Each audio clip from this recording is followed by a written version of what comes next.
Hello sailors, and welcome back to the channel. In today's episode we have not one but two outboards, and the question is, will they run? Okay, so thank you for joining me, and sorry about the absence over the last couple of weeks, but not been very well, but I'm all sorted now, so I'm ready to get back on with the boats and the outboards and all our projects out there. So what have we got here then? Well, I picked up these two outboards recently and I know absolutely nothing about them. I don't know who owned them before, what they've been used for, and I'm hoping at least one, if not both, is a runner. So basically what we have is a long shaft and a short shaft, and this one here appears to be pretty much intact. We'll take a closer look in a minute, but everything seems to be pretty intact there. It's obviously been quite well used, but I think there's plenty of life left in it. So I'm hoping we can get this one running. As I say, I don't know if it's a runner or not, but we'll get it going. This one, however, is pretty bad state. I think it might have had it, but if I can get it up and running, I will do, if it's worth it. If I can't, then I'll just use it for spares to get this one going. But in general, this one is in quite a state, and it's clearly missing quite a bit of it, so not so certain on that one. But I am quite confident on this one. So what I'm going to do, I'm going to bring you in a bit closer, and we'll have a quick look around and see what we're up against. Okay, so I brought you in a little bit closer. I hope you can see enough of it from there. All I know about the outboard is it's a 3.5 horsepower long shaft built in 1999. I don't know anything more about it other than that. It looks like everything is there, but let's have a quick look. Now, the switches and levers seem, fine, doing what they're supposed to be doing. They're moving freely, so that's a good sign. Nothing seized up there. I have already given this a pull before I picked up the outboard, just to make sure that the motor isn't seized, and it isn't seized, but it does seem to be stuck in gear, because when I pull it, the prop spins round down there. So I'm not going to try and start it until I can get to the bottom of that. And I have noticed now that the gear is stuck. So it's probably stuck in drive. I don't know whether someone's done that on purpose. There was a problem with it, so they've jammed it in drive and that. But I do need to get that in neutral before I start playing with it. I really don't want to cut my knees and toes off. So I have to check that. This looks to be bent up, grab handle, so I'll straighten that out, but that's no big deal. And it spins quite freely, which is nice. The other one doesn't, the other one's jammed up. So that's good. There's a couple of screws missing. I can replace those, and I guess that's the only way you get in there. Unlike the big outboards, it's not a cover. I think you just unclip, take off. I think these are sealed up, and then pop the screws off, and that's how you get in to service it.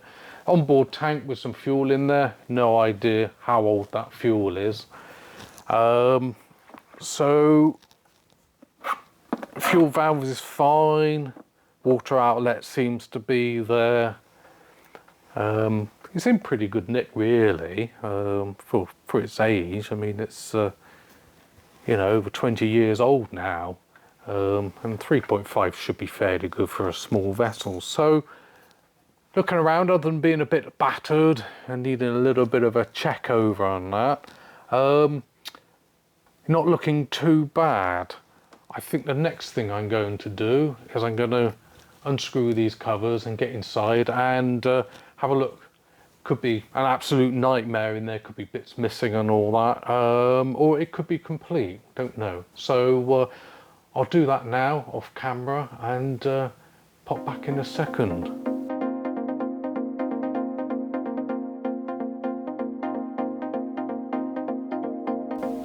Okay, so the cover's off. Wasn't much fun pulling that off. All kinds of bits fell off, and not going to be fun putting it back together, but I'll worry about that when we get round to it. So now the cover's off, we can have a look inside and see what state it's in. First glance, I would say everything seems to be there. Doesn't look too bad at all. No sort of wires hanging down that aren't plugged in and that. Carburettor looks okay, but then it's the inside that really matters on that. Probably give that a bit of a clean, I think. And yeah, look around, not too bad. Looks like some of these pipes might have leaked. Don't know if that's a split or whether that's just no, I think that's probably okay, maybe. Bit suspect on though. That's on the spark plug. The spark plug itself looks pretty dire, I think you'll agree. Well rusted up.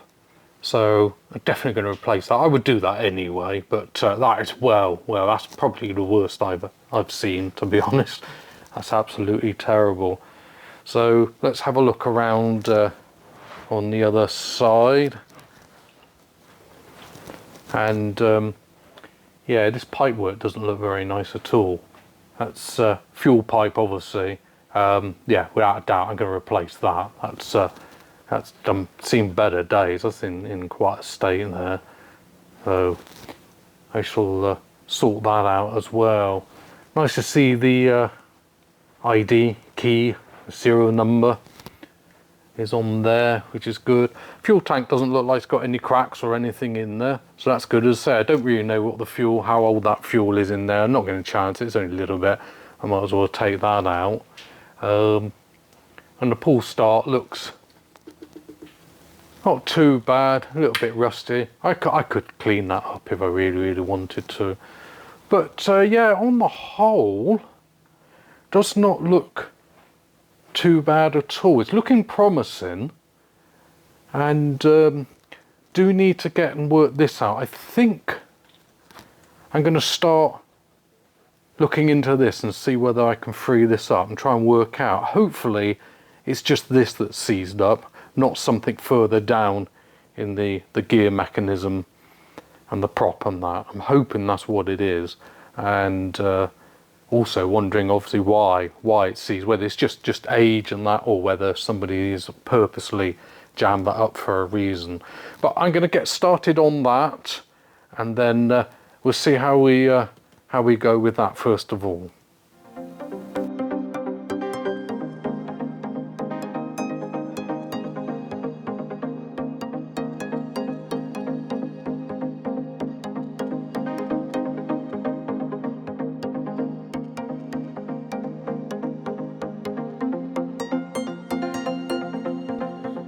So I've taken the grab bar off the bin. I want to straighten that one up anyway, but I took that off so I can get access to this little panel here, which I believe is covering up the mechanism for the gear selector. So I've unscrewed that and removed that, and as you can see, I don't think it's meant to be that gummed up. That is a lot of crud and everything in there. It doesn't look very good to me. It might have had grease and all that, but it looks like it's just all dried up, and it's possibly the reason why. Now, I'll put some WD-40 in there to try and free that up, but I reckon that's going to snap if I give too much force, and I'm sure that is supposed to obviously turn. So I think the next thing I'm going to do is remove this mechanism and give it a good clean up and see if it will free up then. But that's definitely not supposed to look like that, I'm sure of it. So let's give it a good clean and see if that helps.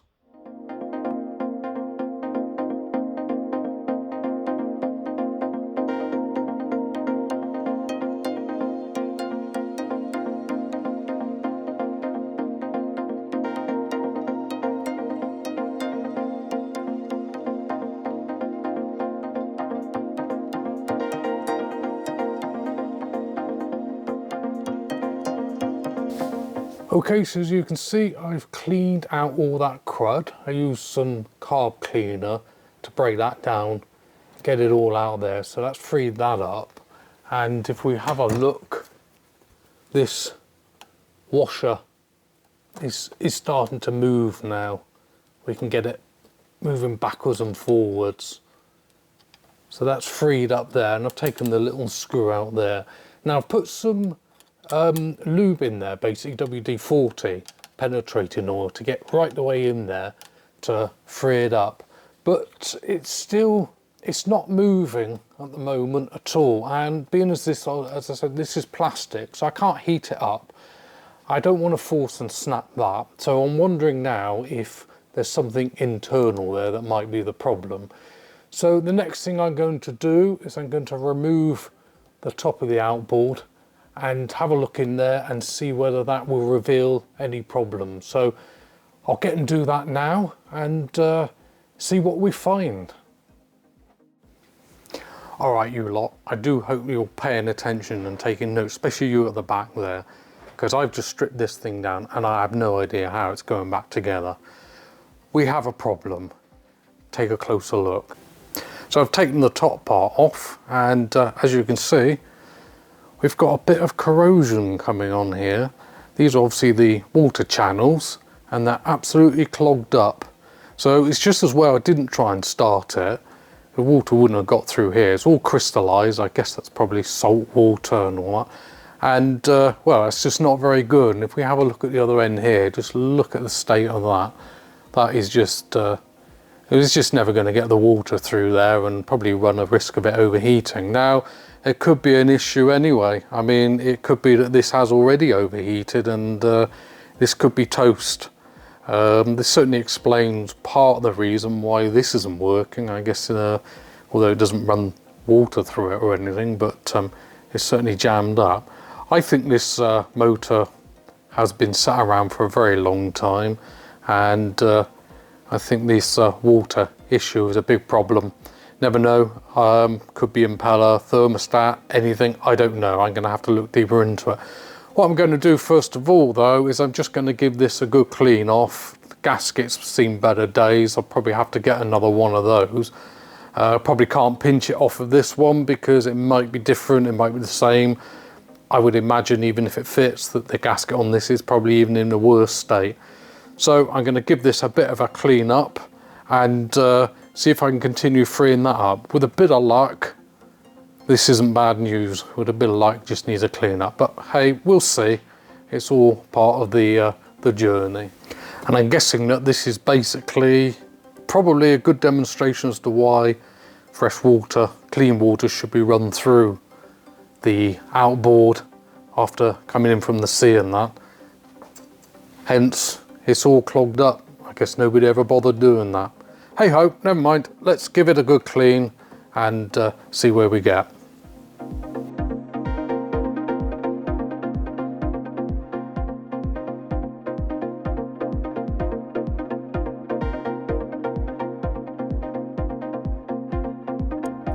Okay, so the good news is, whilst cleaning this up, and I haven't got very far through it, I remembered that down here, of course, there's a rubber bung which you can remove, and there's a little inspection hole there for, that's the rod.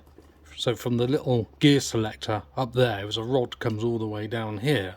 Now I put a screwdriver in and gave it a little bit of pressure, and that actually moved up quite well, and as a result this now moves freely.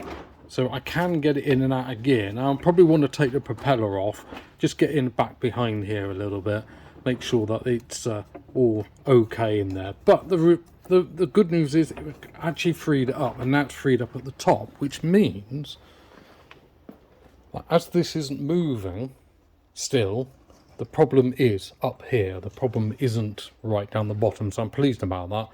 It means I can get it in neutral and in gear. That's okay. I'll still probably get down there and clean it up, but the problem is definitely something in here, because this actually does move up and down. When I move it up the bottom down there through that little inspection hole, this moves up and down freely, but this is absolutely jammed solid. So that's quite good. I think the problem is in the handle, not with the mechanism living down below, so that's a bit of a good news there. So I'm going to carry on cleaning this up, carry on lubing the handle up, and hopefully I should be able to get it freed up.